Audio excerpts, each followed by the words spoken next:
My name is Craig Browning, and I'm the External Affairs Officer assigned to this event. Appreciate you joining the Interagency Joint Press Conference, where we'll get remarks from local, state, and federal officials regarding the train derailment in East Palestine. Speaking today will be Federal Railroad Administrator Amit Bose, the Region 5 U.S. EPA Administrator Debra, CDC ATSDR Crew Lead Jill Shugart, Region 5 Administrator Thomas Sivak, and finally Governor Mike DeWine and First Lady Fran DeWine. Available for questions, we'll have Andy Wilson, the Ohio Department of Public Safety Director, Dr. Bruce Vanderhoff, who is the Ohio Department of Health Director, and Vogel, Ohio EPA Director, East Palestine Mayor Trent Conaway, and East Palestine Fire Chief Trent Drabick. After remarks, we will open it up for questions. I ask that you state your name and your affiliation. And with that, I'll turn it over. Good afternoon. Thank you, Governor DeWine and the First Lady for joining us this afternoon. I want to thank the residents of East Palestine for having us here. We are here to serve you and ensure that we are doing everything in our power to make freight rail safer for your community and communities like yours across the country.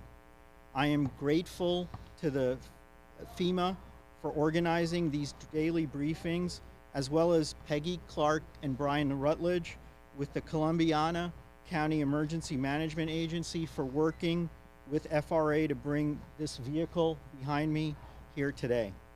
I also want to recognize the bipartisan group of senators, including Senators Brown and Vance of Ohio, who announced important legislation this morning to help advance rail safety and accountability, just as Secretary Buttigieg asked Congress to do.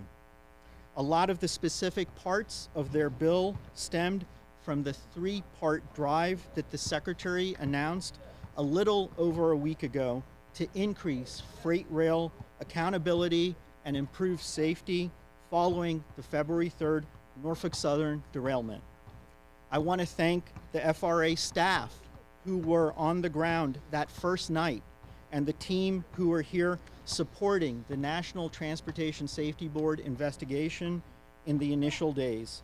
I fully recognize this derailment continues to upend daily lives.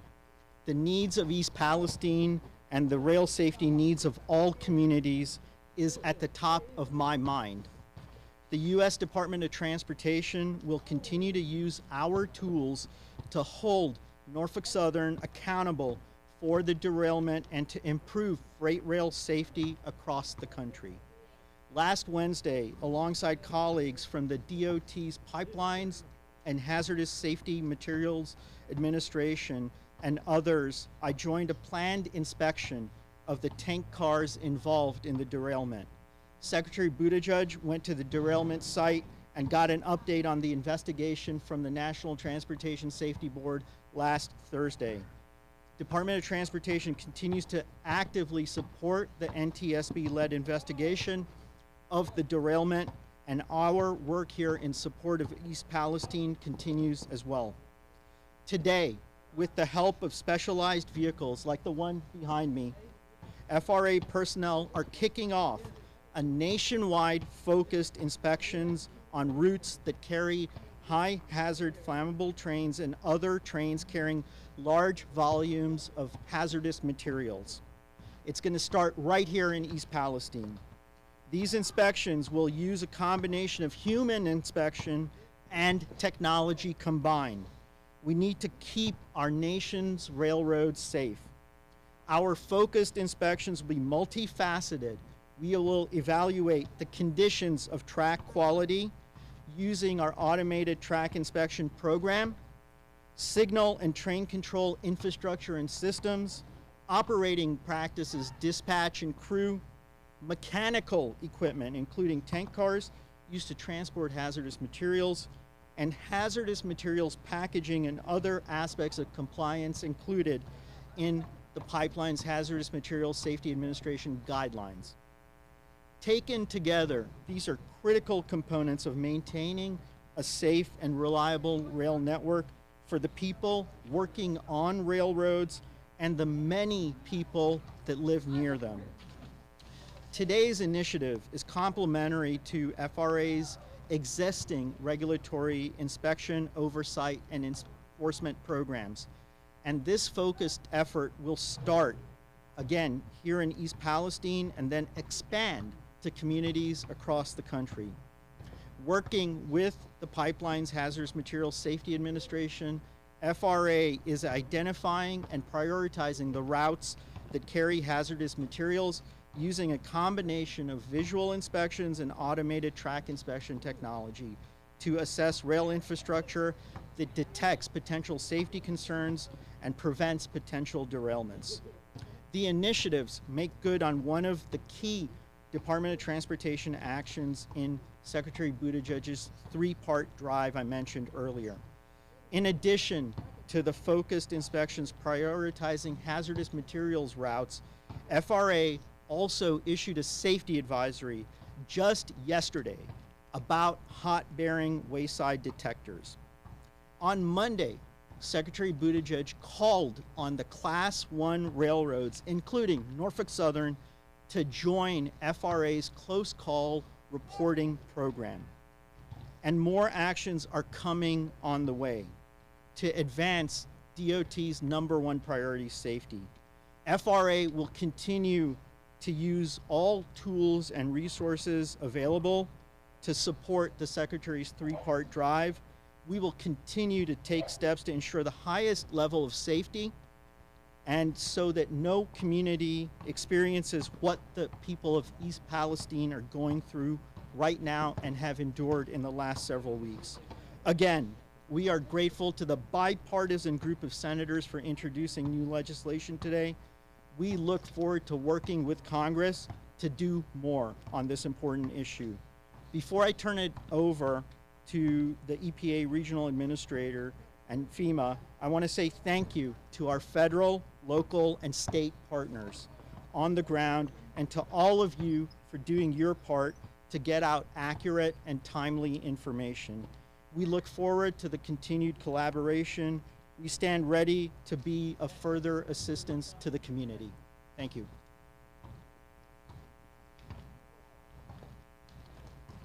Thank you, Director Bose, and good afternoon, everyone. I'm Debra Shore, the Regional Administrator for US EPA Region 5.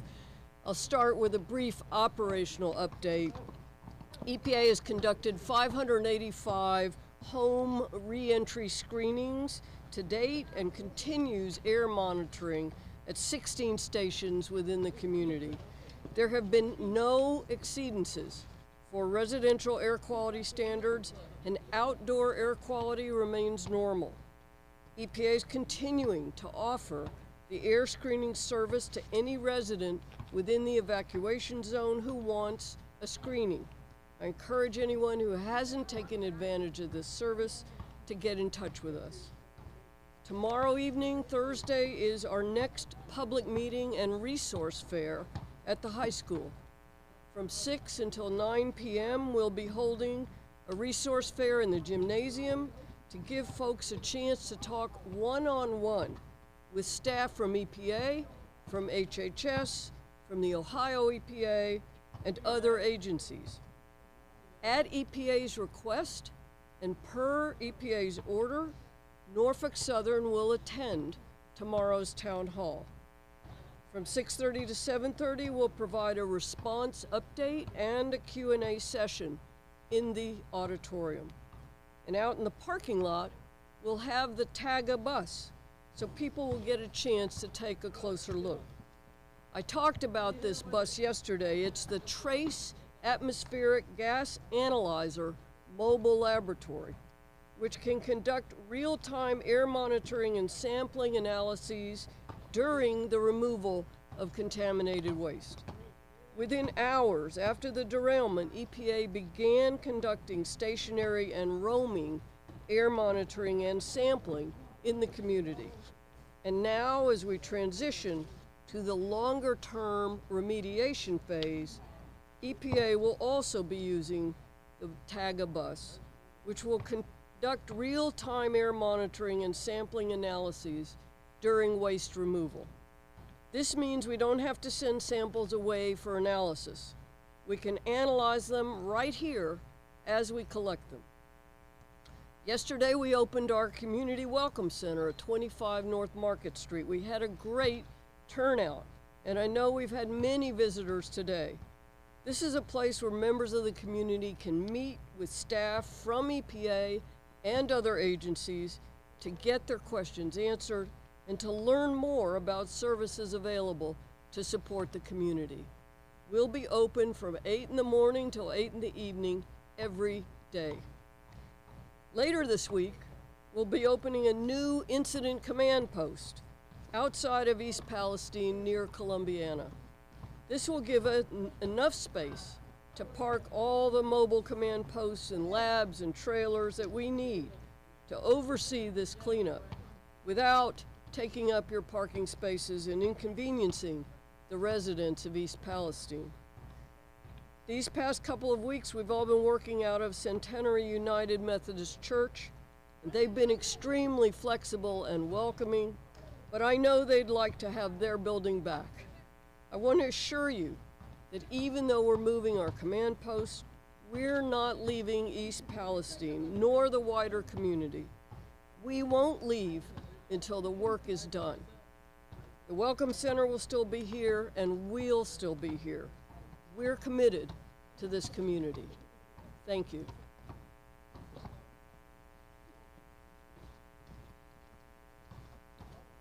Good afternoon. My name is Captain Jill Shugart, and I am currently serving as the CDC ATSDR team lead here in East Palestine. Today I'd like to update you just on a couple of things that we're working on. So in coordination with our local and state health partners, we will be going door to door tomorrow in East Palestine, offering residents in certain areas the opportunity to take the ACE survey, our assessment of chemical exposures. We also are continuing to work with our local, state, and federal partners on community engagement activities, such as those that Debra just mentioned. We have staff available to provide public health information and also materials. And then finally, we have been working with local, state, and federal first responder leaders and first responders to talk with them and prepare our ACE first responder survey that we will be finalizing this week. That's it for us today. Thank you.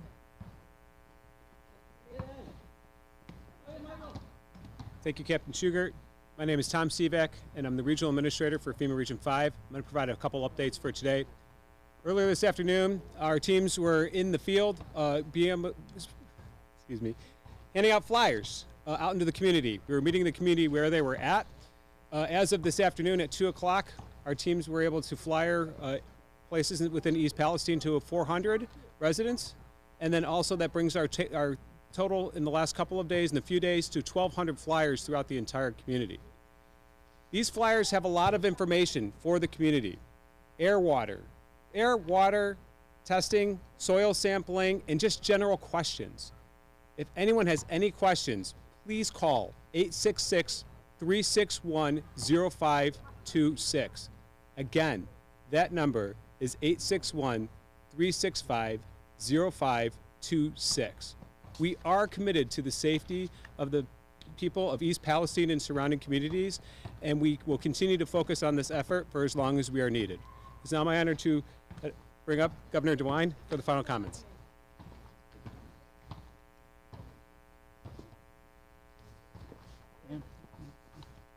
Well, good afternoon, everyone. Fran and I have spent the day here in East Palestine. I think this is my fourth trip back since the rail derailment. And I just want to say that I continue to be impressed by the resiliency of the people of the village.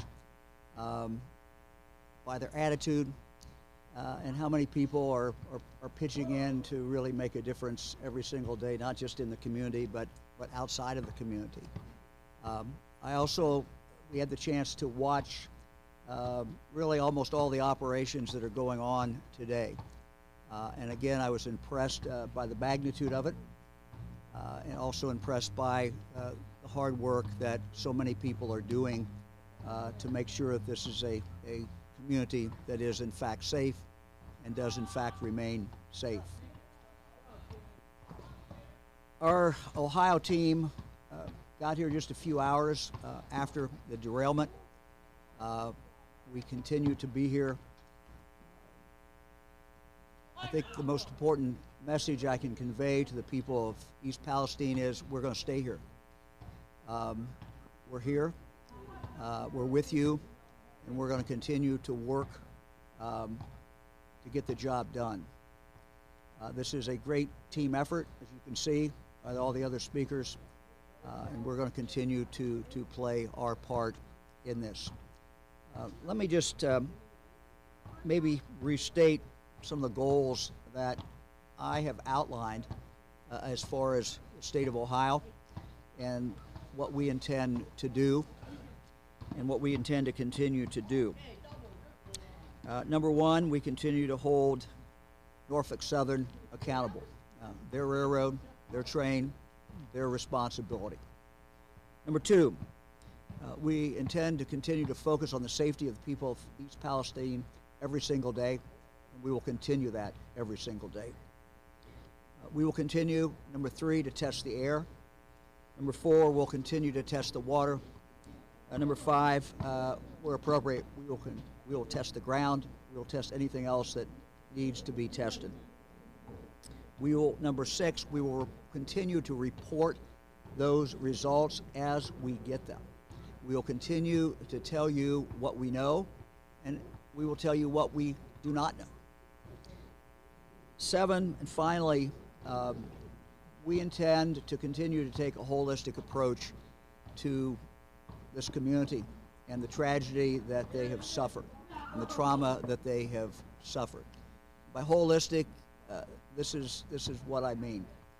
When I talk to people in the community, the number one thing that is expressed to me is their desire to get back to where they were, get back to normal, live their lives. And that includes all the things I've said, but it may include other things as we look forward to go forward for this community to continue to thrive. It is a great village. It's a great community. They're great people. We'll continue to look at this from a holistic point of view. We're going to continue to work with the mayor. We're going to continue to work with the officials to make sure that their wish of getting back to normal happens just as soon as that is possible. I have a few other items I would like to mention.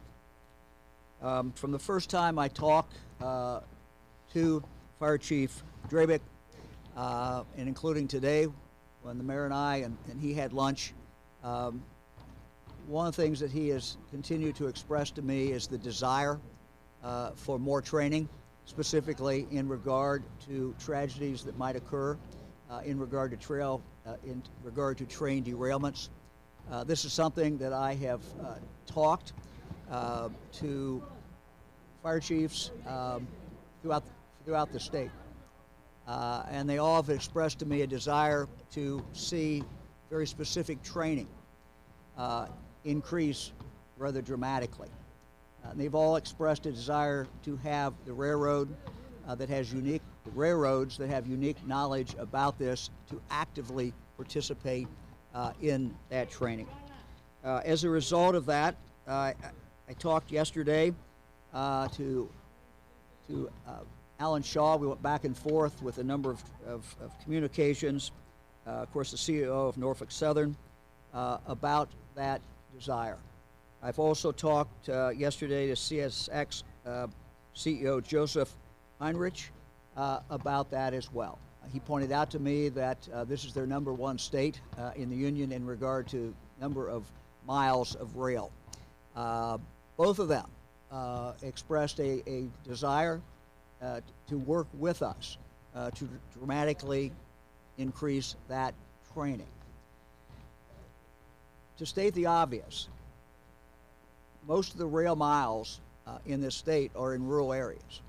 They go through village after small city, as well as our big urban cities. The reality is that in most of our rural parts of the state of Ohio, it is our volunteer firemen and women who are the most likely to be the first ones on the scene. And that's what we saw here. So the fact and the need to have them trained, to understand more information, and to have the railroad actively participate in that, this is a big goal of mine. And after these two very favorable conversations, we don't have details yet to announce, but I'm very confident that we will be able to have announcement in the future about that. And this affects not just obviously East Palestine, but every community where rails go through. Let me talk for a moment about rail safety. The first thing I said, I believe when I was here the first time after the derailment, was for the need for the United States Congress to take action in regard to rail safety. There is action going on in the state legislature, and I applaud that. But the reality is that with the preemptions that we've had over the years and the way the laws are today, if we want to make sure there's action taken quickly and it's universal throughout this country, it obviously has to come from the federal government. So I applaud today Senator Brown, Vance, Casey, Fetterman, Rubio, Hawley, as well as Congressman Johnson, congressman from this district, for their introduction of the Railway Safety Act. The items contained in that act are some of the things that we certainly need. I also know, and I also called initially on Congress to hold hearings. Those hearings are getting ready to start. Ann Vogel from our EPA is one of the people that's been asked to testify, and I think this testimony from all the witnesses in these hearings are vitally important, and that Congress and the American people will learn, as we usually do, from very open and very blunt and very candid hearings, and I applaud Congress for doing that as well. One of our goals every day is to communicate to the people of the state of Ohio, and we've tried to do that, again, telling them what we know, what we don't know, every single day. We have been sending news releases out every day around 5 o'clock. I told my team after I'd been looking at these news releases, I said, look, we need to get these out to anybody that wants one. These are a good, concise summary of what we know for the last 24 hours. And while the most important recipient is the news media, so they can disseminate that out to the public, it's also good, I think, if anybody who wants to get that. We're sending these out now to, I think, about 700 different people. Actually, on another list that gets all our news releases, I think we're up to about 11,000. But I want to make this very, very clear how people can sign up for this. They can go up on the EMA page. That is ema.ohio.gov/East Palestine. That's ema.ohio.gov/East Palestine, one word. Or they can go up on the governor's page as well. That's governor.ohio.gov. That's governor.ohio.gov. You'll see on both of those places where you can click and you can sign up and get these releases just focused on what is going on here in East Palestine. Had the opportunity today, Fran and I did, to visit the school. And again, what we saw today, I think, is a real credit to this community. We had the chance to talk to a lot of children. We talked to Superintendent Chris Neifer, and as well as principals, teachers, and I said, most of all, the young people who are in school. If you did not know that this train wreck had occurred, you would not know it by walking in that school. They were doing things that we would expect kids to do every single day in school. And I think, very glad to be there. So again, that is a credit to our teachers, it's a credit to our school superintendent, our principal, and it's a credit to our students and to their families. And we enjoyed being with these young people very, very much. You know, we had conversation about upcoming track meet. We had conversation about upcoming play, Lion King. That's what we expect when we go into schools. And that, I think, is very, very good news. Let me give a couple test results, February 21 test results in regard to the village wells, again showing those are all clear. Private wells, we've seen an increase of 15 results come back. They're all the same, so we now have 45 good ones that have come back. We will expect those results to continue to come back. Let me close with a couple other things. One, Fran can hold that. We had the opportunity to visit in Salem, the Brightside Project. These are fellow members of the communities in the county who are just doing a phenomenal work. It's a nonprofit. They have focused since their inception on helping kids with food, and they have really stepped up and are receiving gifts from people as far away as they told us they had one group in New York set some money in, and their money's coming in and help is coming in. But these people are the ones who are out in the front line and doing the Lord's work, and I just want to thank them very, very much for that. Let me conclude in regard to the issue of training. I'm announcing that our Ohio Public Utilities Commission has $800,000 in grant funding available to help our smaller departments pay for critically important training. Today through May 31, PUCO will be taking applications for their annual hazardous materials training grant program. Among the opportunities funded through this program are rail hazardous material response training. That's one of the things that you can use the money for, and hazardous material incident response. Ohio is obviously a central point in the United States for transportation. We don't have to tell any of you that. These grants can help agencies execute real-time, real-world training scenarios that address hazmat spills. The money from these grants is from fines paid by hazardous material carriers and shippers. More information is available in regard to this money at puco.ohio.gov. Thank you all very much.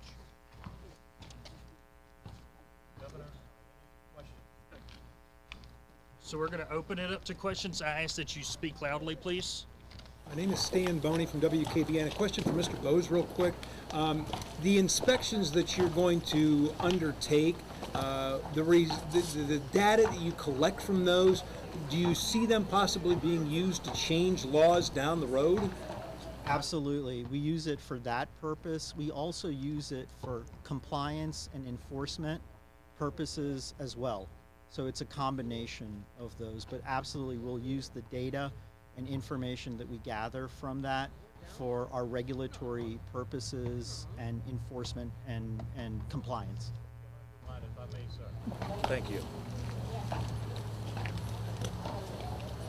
As an Ohioan, I want to personally thank you for stepping up to the plate, doing what you've been doing for the people of East Palestine. It's been a yeoman's job. Appreciate that. 1,700 derailments happen in this country on average. Have you reached out to the National Governors Association to collaborate with some kind of effort to say to Norfolk, Southern, or any other rail carrier, you guys got to get it together and stop having these derailments around the country?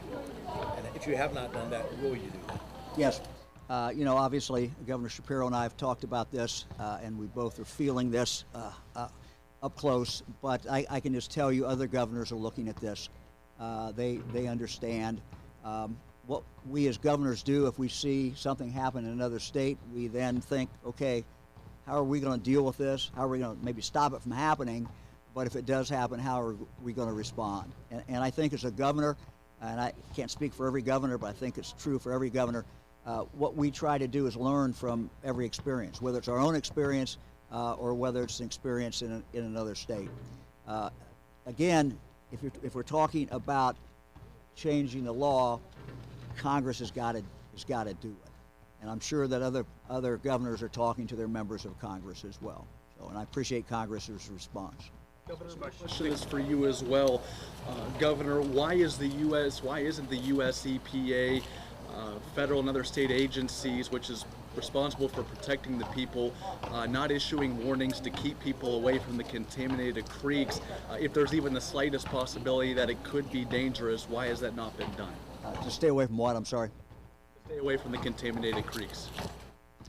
I think that's being done. I would have to ask anybody else here who's, look, I mean, when we went up there today, you know, I can just tell you the press was stopped. We had a pool camera. You know, they were stopped from going in. They were not allowed to go in. People are not allowed to go into that area. If there's a problem about the security, then, you know, we certainly will look at that, but I'm not aware of a problem in regard to security. You know, if you look at the different bodies of water, you know, what we can tell you is the further out you get, and I'll let I don't know, Ann or someone else wants to take that. The further out you get, you know, you're starting to see life is coming back. I mean, it's the indication. But we know that we have certain areas, and Fran and I view this today, where they're working very, very hard every single day to make sure that the contamination is taken care of and is gone. Follow-up question on that, wouldn't you want some kind of signage or some kind of order that would keep people away from those areas? Okay, I'm not aware that's a problem. Again, I have to talk to someone locally, maybe the mayor, about whether that is a problem. Look, there should be the signage, there should be whatever is necessary to keep people away. I totally agree with that. I was not aware if it's a problem. If it's a problem, we'll deal with it. Hi, Grant McKay, former resident. I have a three-part question. I'm co-counsel with Motley Rice. Number one, FEMA, what's your position? Wait a minute. Excuse me, FEMA, what's your What's the position on ground rules here, guys? These are for media questions. Excuse me? This is for media. Are you guys gonna be answering Lawyers can questions? talk to lawyers, and I'm not going to play lawyer today. For your next media question. I'm Brenda Goodman from CNN, and I have a question for Dr. Vanderhoff.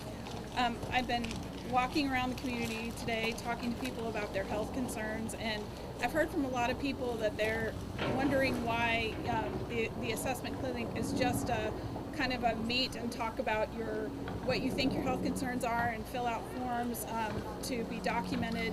They are wondering why there isn't testing available, blood testing and urine testing. I've met with a group of residents who are trying to figure out, you know, how to get their own testing, order their own blood testing. Would blood and urine testing be helpful at this point? And shouldn't the state be helping them figure that out? Yeah, so the assessment clinic is actually far more than what you've described. Every individual who comes in, every patient that is seen there does in fact have a very extensive questionnaire that is completed with a healthcare professional to understand their background, in terms of exposure and potential risks. That process absolutely does occur, but then they do go on to have a complete physical examination and evaluation by a qualified physician. That physician, depending on their medical history, and this is standard in medical care, makes an individualized decision with the patient regarding what appropriate next steps might be. Now, in some circumstances, that involves consultation in real time with a toxicologist, state or national toxicology experts. In other circumstances, it may involve recommendations for ongoing monitoring that could include blood work or other testing, and that is done in the context of their medical home. If they don't have a medical home, we work to ensure that before they walk out of there, we've established them with a medical home, regardless of their economic circumstances. And why is that important? Because when we look at the chemicals involved, especially the primary chemical, vinyl chloride, there is simply not a blood test that we can do or a urine test that we can do that would say, aha, you had an exposure. That would be great, but that is just not the case. So what we need to do is establish a plan for long-term evaluation in the context of their baseline medical health. And that we do with their primary care doctor. So there may, in certain circumstances, be a decision for a variety of testing, but that is done in the context of their medical home longitudinally. Did you notice when your travels today, did you see anything or talk to anybody that you thought was alarming? I have to say I really didn't. On the medical end. Yeah, no, I can tell you that I've been in this community many, many days, and I have wandered around the town. I have spoken to more people now than I can keep count of. I've spoken to them about their medical concerns, the experiences that they're having, and I feel very confident, first, that the air quality is exactly as we've described it. It is safe, it is good. I wouldn't be walking around the community if I didn't think so. I'm very confident in the water quality as we've measured it. And I understand the concerns, the health concerns, the anxieties people have given what they have heard, especially some of the misinformation that they are getting from social media and other platforms. That's why our sharing of all the information we have in real time, the way that, as Governor DeWine described, we are working very hard to do, is so important, because it's the best counter to fear and misinformation.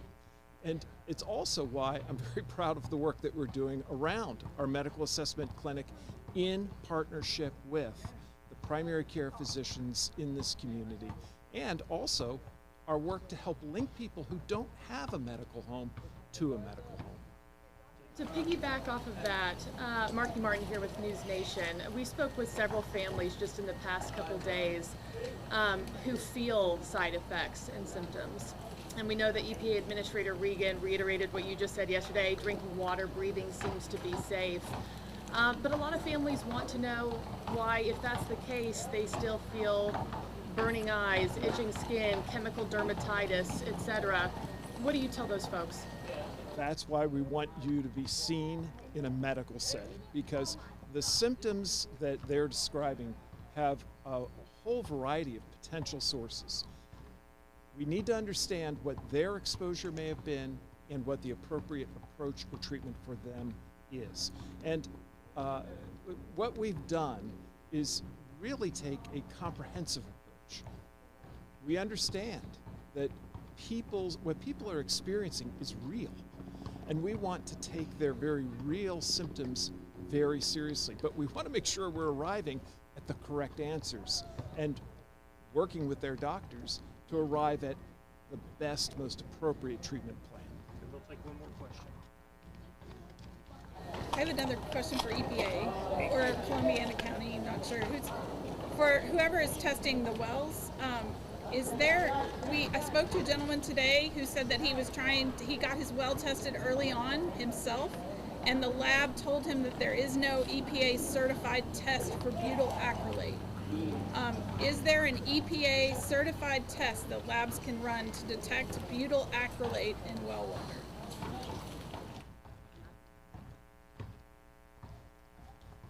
Thank you for the question. So early on, there was not, and actually with our friends ATSDR, well, they were actually very able to quickly pivot and develop that health standard. So there is now, we know what levels are safe for human consumption. Private wells, just to be clear, the private wells that people are signing up for the testing, they are being tested for butyl acrylate, and what else? It's a panel of more than 120. I know that potential VOCs and SVOCs.